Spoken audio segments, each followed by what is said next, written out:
You guys want to tell me what do you like about the green wall? I like the different types of flowers it has. Yes. And I like its watering self mechanism. Yes.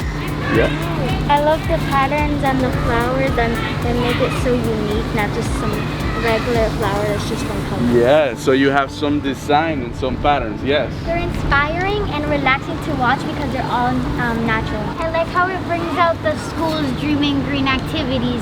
I like the different colors and plants that's there. You are the 2020 winners of Dreaming Green. You guys are the 2019 winners of Dreaming Green. What we're doing today here is just turning in this green wall to you guys so you can enjoy it, so you can see that nature is here to serve us also. If we take care of her, like she will take care of us.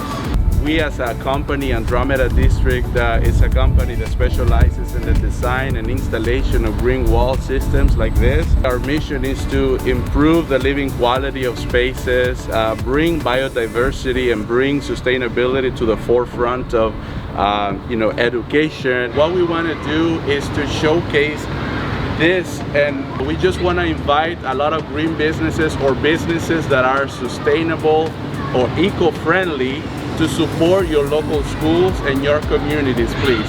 Thank you so much. Thank you. Yeah.